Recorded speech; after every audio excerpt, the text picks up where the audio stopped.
Olá, pessoal! Estamos aqui num outro episódio do nosso Pontescast Mel, falando de vidas criativas. E aqui eu tenho uma convidada especial, que é a Guta Maria Augusto Orufino.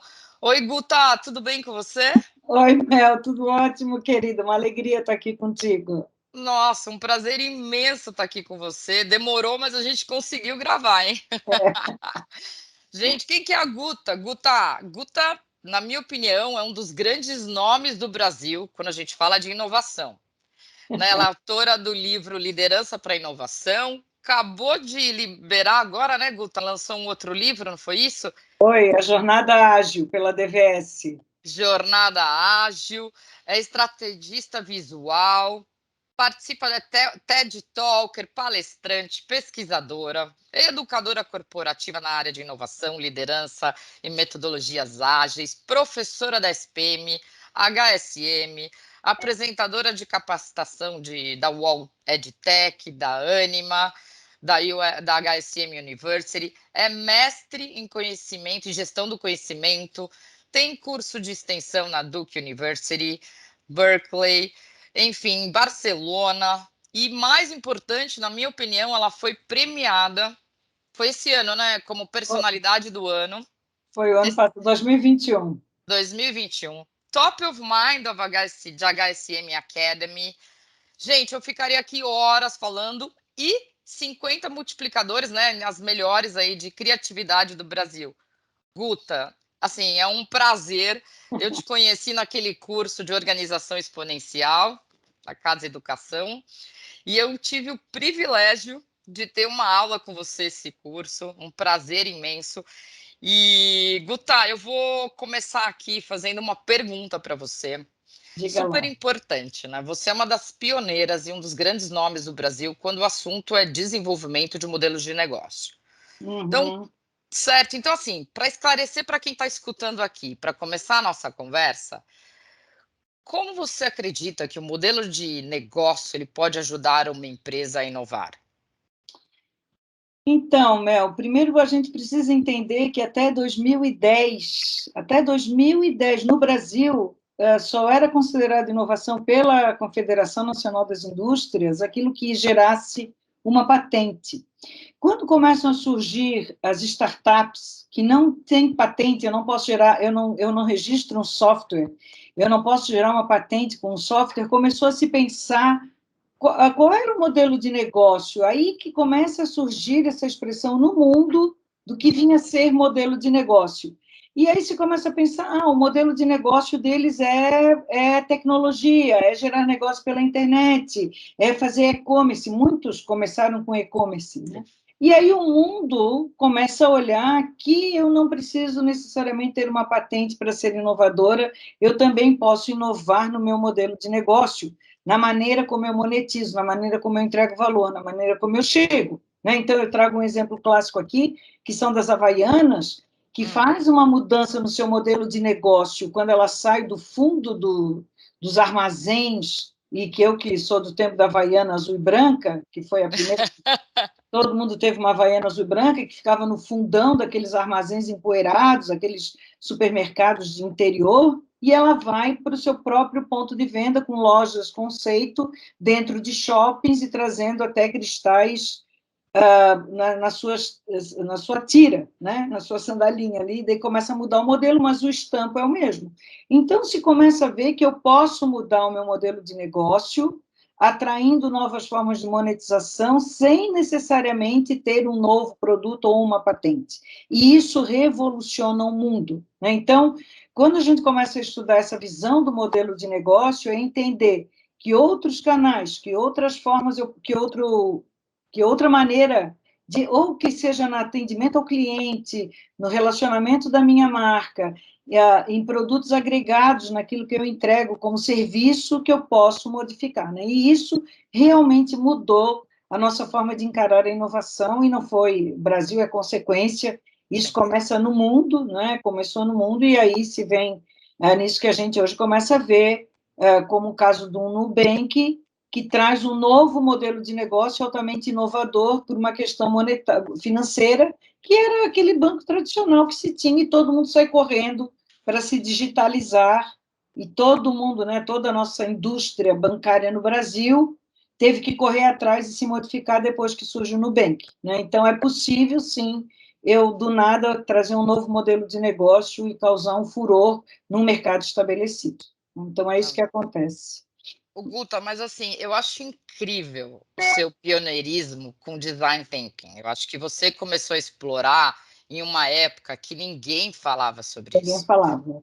Agora, é, como é que foi essa sua jornada? Como é que tudo começou? Eu te fiz essa pergunta no curso. Eu falei, meu Deus, eu estou aqui aprendendo organização exponencial e ela já está ano-luz na minha frente. É, Como é que tudo começou na sua vida? bom, meu, assim, eu em 2008 eu tive que fazer uma mudança de carreira, né? Eu tinha uma empresa em Florianópolis, num exercício de visão do futuro, eu via que aquilo não ia dar mais certo, que era uma grande empresa de organização de eventos, eu fazia grandes eventos lá, e eu dizia, cara, está acabando o patrocínio, está mudando essas leis de patrocínio, eu não vou ter mais patrocínio, Uhum. eu preciso mudar. E como eu já era muito estabelecida no mercado, eu tinha que fazer uma ruptura. E a única maneira que eu vi de fazer uma ruptura foi voltar para o mestrado, dizer, não adianta fazer um MBA, não adianta fazer uma especialização, não adianta botar um adereçozinho qualquer, eu tinha que fazer uma grande mudança, e eu voltei, fui fazer o mestrado em Engenharia e Gestão do Conhecimento para mudar de carreira. Então, Tá. quem fala que não é possível, é possível. Eu sempre digo, vai encarar o mestrado e muda a tua carreira. Eu E acredito nisso, eu fiz e, isso. e fui nessa intenção. Eu entrei no mestrado, eu quero aprender uma coisa nova que não tenha no Brasil, porque eu quero ser pioneira. E quando a gente pede, acontece.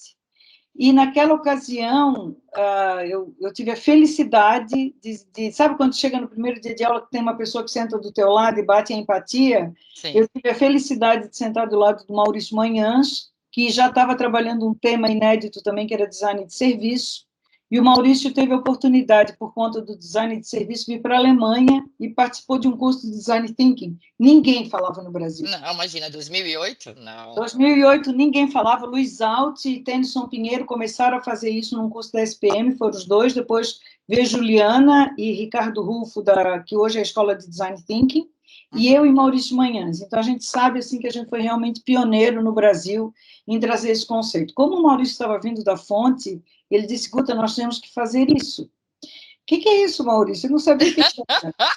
Por onde eu começo? Daí estudamos, fizemos uns cursos e tudo mais, e aí, como eu já sabia fazer eventos, eu comecei a organizar um workshop de design thinking.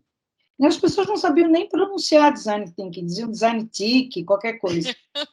E foi um sucesso, porque a gente acredita na forma de abordagem de problemas complexos, de ideias e de inovação, e isso começou a ir para as empresas, e acabou sendo um carro-chefe na minha vida. Eu amo aplicar isso, eu adoro repassar esse conhecimento, eu faço isso até hoje, e eu vejo grandes resultados, né, como essa visão de trazer as pessoas para o centro da resolução de problemas faz a diferença dentro das organizações, né? Então, foi assim que aconteceu, foi assim que veio e ficou marcado hoje no meu DNA isso daí, né? Eu me divirto, eu acho que é uma grande alegria, então eu consegui hoje, por conta disso que eu faço, e tu sabe como é que foi nosso curso naquela ocasião sobre organizações exponenciais, né? Eu já uso dinâmicas ativas quando ninguém falava disso, né? Eu uso muito a participação do adulto no aprendizado quando ninguém falava disso, e foi tudo intuitivo, Melissa, porque eu não aguento algumas situações, eu sou muito impertinente quando vem com muito blá blá blá, então eu aplico aquilo que eu gosto e acaba dando certo, né? Então, Isso é tem muito sido legal. isso, e eu tenho, então, desde 2008, já são quase 14 anos aí que a gente vem aperfeiçoando, melhorando, e nesse livro, A Jornada Ágil, nós trazemos toda a trajetória de como aplicar isso aí no dia a dia das organizações. Eu hoje tenho um programa de multiplicadores internos, porque eu acho que as organizações precisam mudar o mindset, e todo mundo tem que falar isso. Então, você ensina para nós, ensino, repasso, treino, Tem faço que mentoria, replicar também o seu porque nós conhecimento, temos né? que replicar isso para todo mundo, porque eu acho que quando muitas pessoas estiverem pensando nesse formato, a gente vai ter um mundo melhor, entendeu? Nossa, eu super acredito. Inclusive, o seu curso, eu naquela época já saí louca, apaixonada, com a cabeça pensando, não consegui imaginar em 2008. E aí, Guta, você sempre foi revolucionária, né? Isso é muito, assim, marcante na sua personalidade. E aí eu tenho uma pergunta para você. Quais os desafios que você enfrentou como mulher, quando você fala de liderança, inovação, principalmente em empresas grandes? Por quê?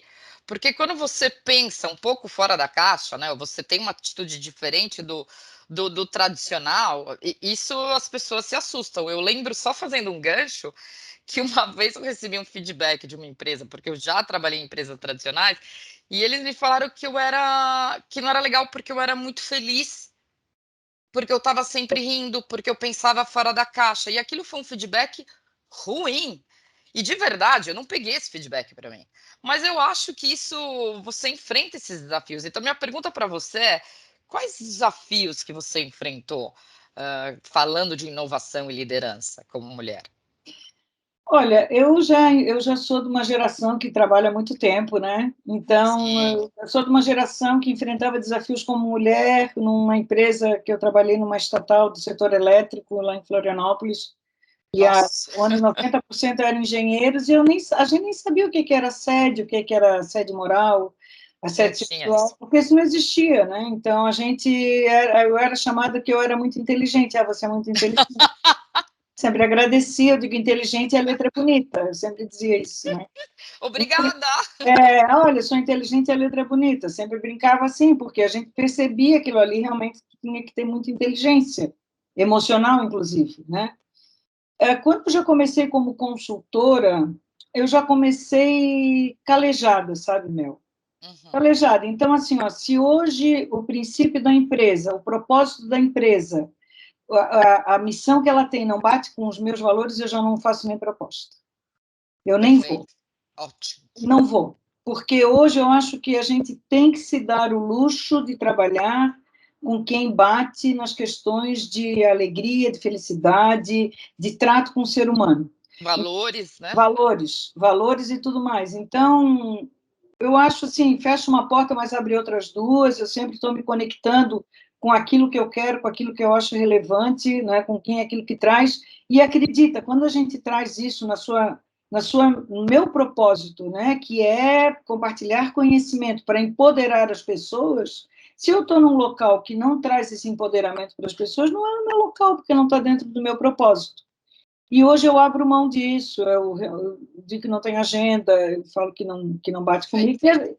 e as coisas acabam nem chegando mais, entendeu? Porque eu já botei aqui numa aura de proteção que não são essas pessoas e essas empresas que eu quero trabalhar, né? Perfeito. Não chega, Mel, não chega, e como eu sou uma profissional autônoma, um CNPJ, já tenho isso há muito tempo, né? Mais de 15 anos que eu já trabalho como CNPJ, as pessoas não chegam. Elas vêm, hoje elas vão no YouTube, elas veem o teu pensamento. Esses dias eu estava fazendo uma apresentação para uma empresa e que falava de compartilhar conhecimento e que eu faço uma citação do Paulo Freire e eles vêm, olha, eu estou colocando aqui que ele fala como é o aprendizado do adulto. Não estou falando de uma ideologia, estou fazendo uma citação. Eu Lógico. não vou tirar.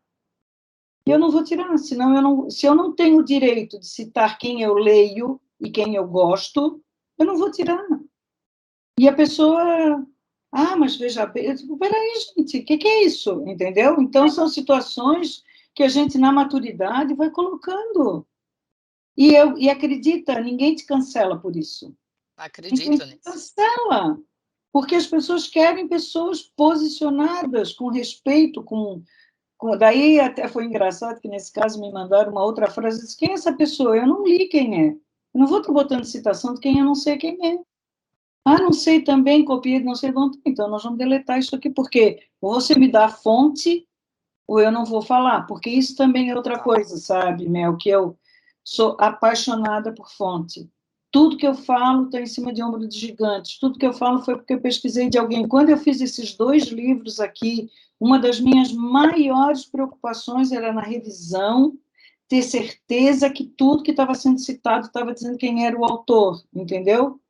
Por quê? Porque assim a gente constrói conhecimento. Porque Concordo. assim a gente traz do outro. E isso hoje a gente começa a ver que não é uma praxe dentro das empresas. Né? Então, nesse sentido, eu não sei. Se alguém não gosta de mim, nem me procure, então. Adoro a Guta. Não me procura, Não, não. mas eu acho que você está certíssima. Você tem que defender, você tem que ter o seu ponto de vista. E aí, Guta, eu tenho uma pergunta para você, né? Você falou muito de maturidade, a maturidade, né? Com o tempo a gente vai aprendendo, mas eu também acho que tem uma questão da base familiar, né? Ou o que Sim. você aprendeu na infância, mas também eu acho que a gente acelera muito na nossa fase adulta. Eu falo por mim, no meu caso, né? Fui criada até de uma forma mais para ser mais medrosa com as coisas, menos coragem, e a gente vai aprendendo com o tempo. E a minha pergunta para você é: onde é que você cresceu, guria? Ou assim, o ambiente que você passou na infância, ou isso te ajudou? E a outra pergunta é: quando você se descobriu uma evangelizadora de inovação? Foi algo que veio da sua base familiar ou apareceu depois? Da onde veio toda essa coragem da Guta? Bom, É uma pergunta, hein? Porque eu te é bem falar. longo, sim. Bom, primeiro, eu sou de uma família muito grande, com 7 irmãos, e pai e mãe muito presentes. Tá. Muito presentes. Meu pai faleceu muito cedo num acidente de avião, morreu com 50 anos, mas nos deixou uma base, um legado muito grande. E a minha mãe soube continuar isso, hoje vive, tem 93 anos, e ela é presente ainda na nossa vida. Que legal. E eles foram os nossos primeiros incentivadores para a leitura. Então, quem está nos escutando quer dar base para o seu filho de leitura. Então, eu era assim, 14, 15 anos, eu era a aluna que mais lia na sala. Nós tínhamos uma casa, eu sou de Florianópolis, moro em São Paulo há 7 anos. Ah, não daria para anotar, não dá para anotar que você é de Florianópolis com esse Mas lá em sotaque. Floripa a gente ia para uma casa de praia que mal tinha luz elétrica, assim, e ali não existia, não tinha televisão, porque não tinha sinal, não tinha nem transmissão naquela época em Florianópolis, vinha tudo de Porto Alegre. E então a gente tinha leitura. A gente tinha leitura e lia-se muito, muito, muito. Ali era assim, sempre teve estande de livro, essa minha estande de livro não é fake, aqui do lado. Então eu fui muito estimulada à leitura. E isso me trouxe uma base muito grande. Depois eu estudei num colégio que também trazia muito pela curiosidade, né? E para mim, assim, não sei de onde que vem, Mel, mas na minha vida eu sempre tive assim muito de ser precursor em muitos aspectos. Eu sempre fui muito a primeira de muita coisa. Eu sempre fui ousada em querer fazer. Não fiz mais na minha adolescência, até a minha fase pré-adulta, porque eu fui adolescente no regime militar, muito faladora, muito dinâmica, da qual meu pai foi muito tutor e soube me maneirar. Eu agradeço muito hoje a postura que ele teve de me colocar em movimentos de juventude, onde eu dava já palestra com 15 anos. Eu já era líder ali, eu já Quem ia é extrovertido e tem liderança tem que tocar. ali, mas era uma coisa assim monitorada que hoje eu agradeço, porque me preservou de mal maior, né? E aí, nisso daí, comecei a trabalhar muito jovem, muito cedo também, porque eu gostava desse ambiente empresarial, né? Então comecei a trabalhar com 18 anos, já fazendo faculdade à noite, porque eu amava, sempre amei esse ambiente de empresa, né?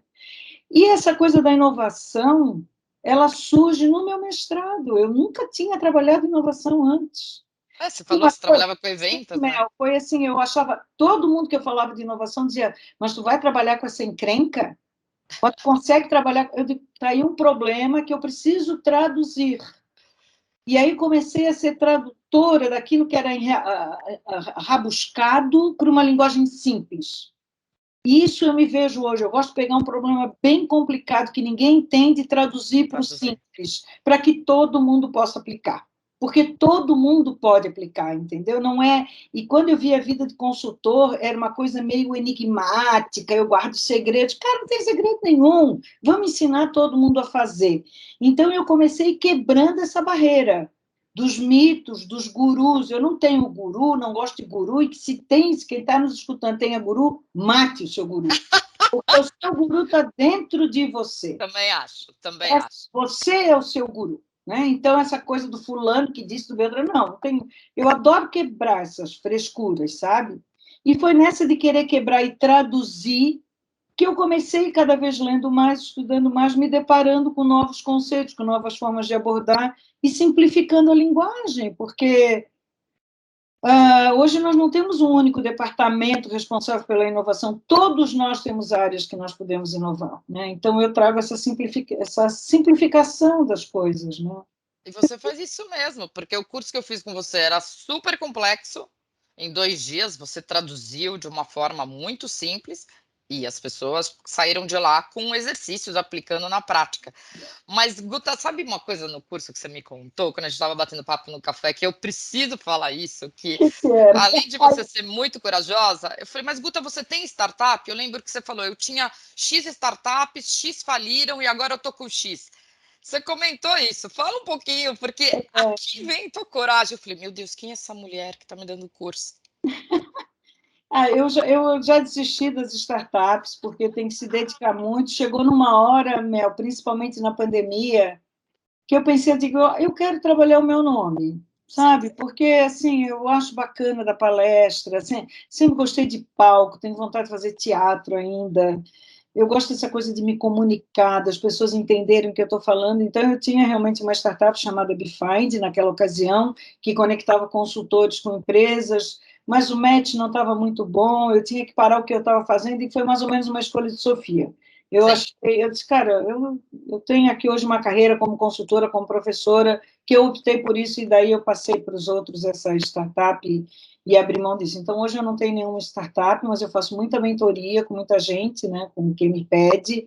Muitos ex-alunos sempre chegam, né, como tu, sempre tem um espaço no meu coração. Toda Ah, pessoa que passou por qualquer curso sempre tem espaço na minha agenda, sempre terá.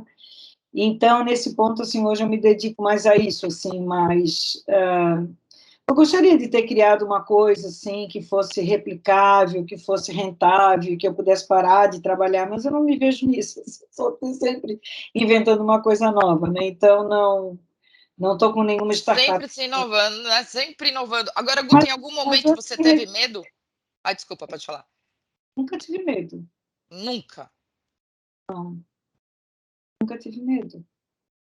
É, isso é Eu tenho saudável, porque eu acho cautela. que a coragem é um pouco da parte de você empreender, né? É, Principalmente esse seu lado eu, empreendedor. eu nunca tive medo, eu tenho assim consciência das consequências, acho que a gente tem que fazer um risco calculado, né? Então, quando aquilo que você está aplicando, que está investindo, começa a comprometer seu patrimônio, preste É, atenção até onde que você possa ir. Então, isso é um conselho que eu dou. Se tem respaldo, se tem fôlego para queimar, queima, mas não comece a te comprometer. Então, eu meto a cara, mas quando eu vejo que se começa a comprometer, eu tomo a decisão, entendeu? Eu digo, daqui para você frente, volta atrás. volta atrás. Então, eu acho que assumir risco calculado é dentro até do Empretec do Sebrae, é uma das qualidades de qualquer empresário, né, de qualquer empreendedor, né? Então, saber correr risco calculado, e é calculado mesmo, né, porque eu não vou me atirar e comprometer a minha reputação, meu nome, o meu patrimônio, né? Então, Lógico, lógico. são questões assim que eu deixo como dica, mas que a gente tem que arriscar, né? Então, vai com medo mesmo. Vai Vai em com frente. vergonha, compra um vidro de óleo de peroba, vai com a cara de pau, entendeu? Que é um pouco do que a gente estava conversando, né? Vamos começar. A gente estava falando, Vamos inclusive, sobre isso de começar, e não projetos tem nenhum pessoais. problema chegar e dizer que não deu certo. Exato, exato. Porque a gente foi numa educação, Mel, que tudo tinha que dar certo, a prova tinha que ser 10, a gente tinha que acertar tudo de cara, o exercício tinha que ser perfeito de primeira. E a gente hoje sabe que pode fazer pequeno, testar, avaliar, renovar, fazer de novo, fazer de novo, fazer de novo. Isso é muito bom, né? Essa Aprender, reaprender e aí vai, né? aprender sempre, né? E que a gente não tem obrigação de acertar de primeira, porque a nossa educação é sempre pautada nas escolas que a gente tem que acertar de primeira, né? A gente nunca tinha chance de fazer. Primeiro, o que é prova? Ninguém tem que provar nada para ninguém, né? Você vai fazendo na sua medida, né? Naquilo Eu que dá para concordo. fazer, né? E amorosidade consigo mesmo, né? Carinho consigo mesmo, aceitação. Essa semana passada, sei lá, já passa muito rápido o tempo, mas quando teve, eu gosto muito de tênis, assim, mas eu só consigo ver jogo de tênis depois que passou, quando eu já sei quem ganha. Eu não suporto suspense. E naquele jogo do Nadal, Sim. eu fui ver ele, meu Deus, o cara todo enfaixado na mão, perdendo, perdendo, ia 15 minutos para marcar um ponto, 15 minutos. Depois o Meligeni fez um comentário dizendo que ele havia ganhado porque ele soube se perdoar. A cada erro, ai, me arrepio, a cada erro ele se perdoava e corrigia o seu próprio erro, por isso ele ganhou. Então, Mel, essa é uma coisa que a gente tem que fazer. A gente tem que fazer, marca o ponto, não deu certo, aprender a se perdoar, porque a gente sempre está com um chicotinho para se autoflagelar, eu não presto, eu não dou certo, nunca funcionou para mim. Não, fiz dessa maneira e não funcionou. Mas existem 1000 outras maneiras para se fazer. Né? Então, aprender com isso, né? E você acha que as empresas estão nesse processo? Isso acelerou esse papel de inovação ou de testar modelos dentro das empresas, principalmente nesse contexto de pandemia? Como é que você viu isso como consultor, as empresas liderarem essa transformação tão intensa? Você acha que estamos no caminho certo, né? Ou ainda tem muito para aprender? elas fazem de conta que estão. Exatamente. No fundo, Coloca ali um framework, faz um canvas. framework, põe colorido, põe letras na parede, põe máquina de café, mas no frigir dos ovos tem muito comando e controle. Tem muito ainda, né? No Tem muito. fundo, no fundo, no fundo, preciso ainda que você traga as suas metas, que seus OKRs estejam dentro do prazo, que o resultado seja aquilo ali. Quando eu te chamar, você esteja disponível. Exato. Eu ainda sinto isso, principalmente falando do papel da liderança, e eu não sei se você concorda comigo, que é um assunto que você domina, ainda tem esses líderes, né, e não são chefes, que ainda concentram, né, a informação ou não deixam a capacidade de inovação do seu time fluir. Então, eu não sei se você concorda comigo, você enxerga muito isso ainda, né, pelo que eu vi. Enxergo muito trabalhar com squads hoje, que para mim é uma forma fantástica de trabalhar com times multidisciplinares. Muita gente não libera, muitos líderes ainda têm o meu colaborador, né, o Exato. meu funcionário, não é teu coisa nenhuma. As pessoas trabalham por uma. Eu digo, não existe a figura, empresa não existe, é feito de pessoas. Tira todo mundo, a empresa deixa de existir. Né? Tinham as Tem. pessoas de qualquer marca, tira todas as empresas da Coca-Cola, deixa de existir. Não tem como funcionar, entendeu? Mas as pessoas ainda se sentem muito num poder de comando e controle, de querer. E aí mascaram. Existem exceções, existem, mas são exceções ainda. Eu também acho. As pessoas se sentem ameaçadas. Eu falo isso porque eu tenho também um estilo de liderança muito mais aberto. Então, eu falo que eu estou para facilitar, para ajudar, e não para ficar lá no, né, como chefe controlando. Mas eu acho que isso é um grande desafio, principalmente da minha geração, né, que pegou os dois modelos, vamos falar assim. Mas, enfim, é um caminho. E aí, Guta, o que eu queria entender, né? Mudando um pouquinho de tema, olhando o jeito das empresas no exterior, né, que vivem a inovação.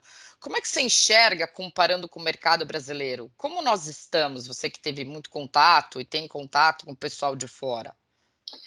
Aí, quando a gente fala exterior, o mundo é muito grande.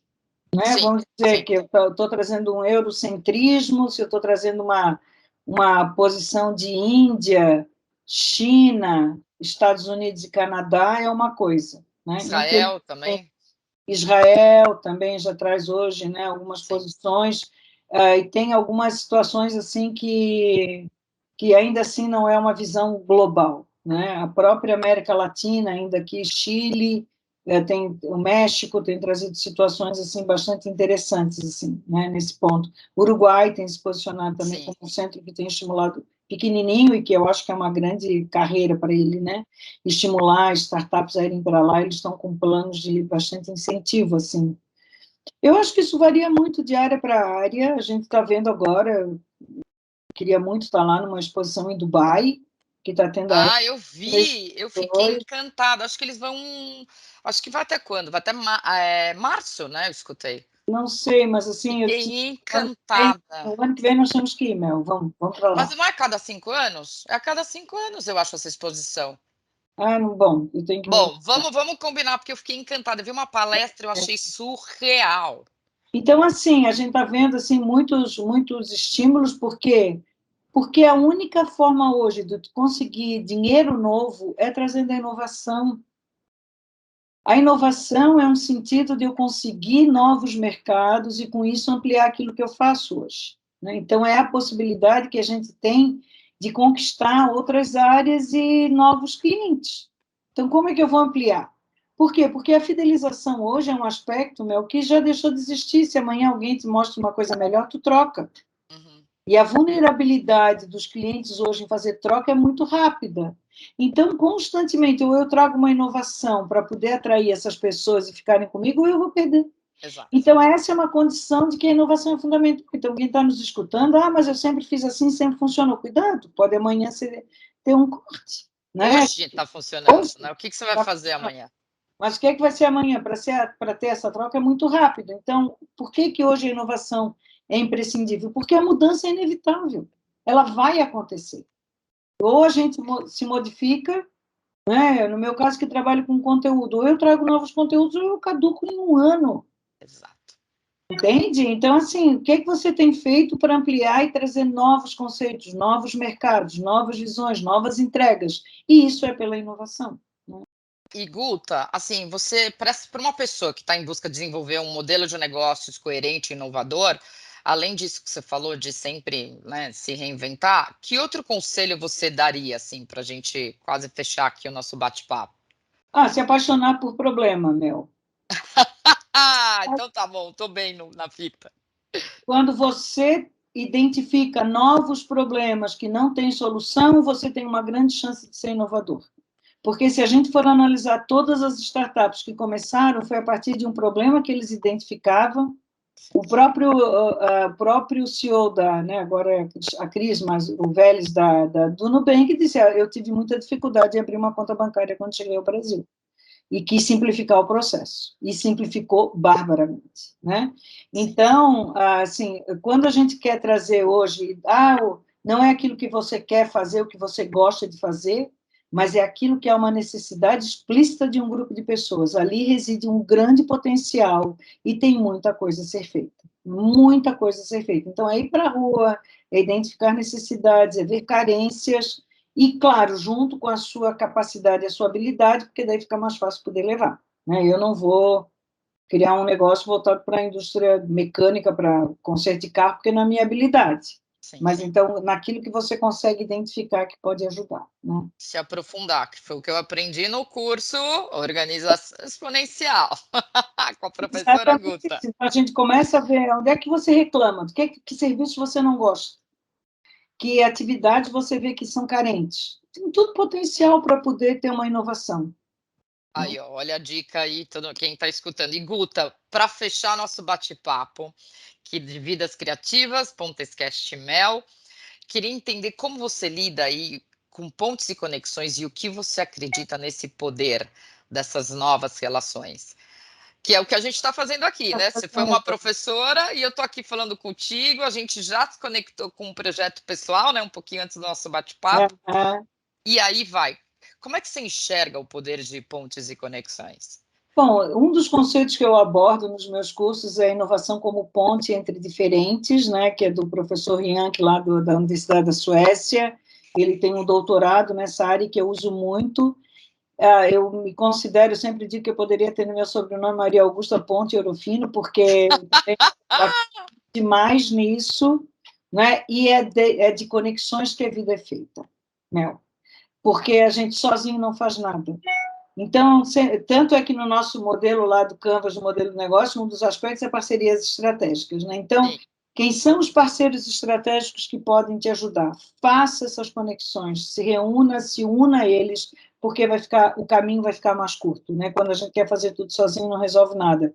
Eu acho fantástico conexões, eu vivo de conexões e não saberia trabalhar de outra maneira. Então, quanto que você pode criar de pontos na sua vida é uma forma realmente de a gente poder ampliar essa entrega. É fantástico isso. Não, eu acredito. E lá no curso, quando eu falei, Guta, eu quero ir para o Vale do Silício, né? Lá foi em 2016, eu acho. Você conhece alguém? Aí você me apresentou uma amiga, aí eu já me conectei, conheci todo o mercado lá do Vale do Silício, porque é uma amiga sua. Então, aqui, Mariângela, né? a Exato, exato.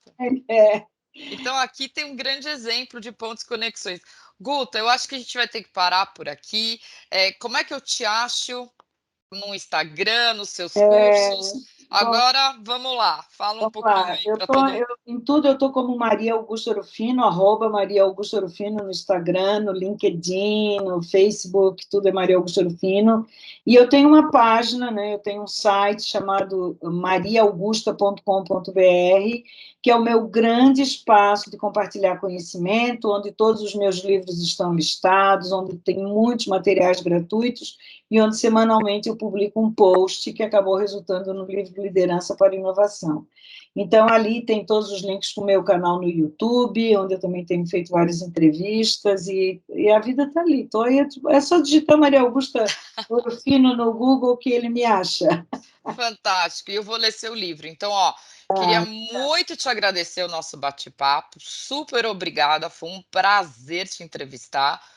Um beijo grande e a gente tem outras conexões saindo daqui, né? Já fechamos Muitas alguns assuntos. conexões. Conte comigo, Mel. Obrigada pela oportunidade de a gente poder ampliar esse conhecimento. Obrigada, Guta. Um beijo, viu? Beijo. Obrigadão. Até mais.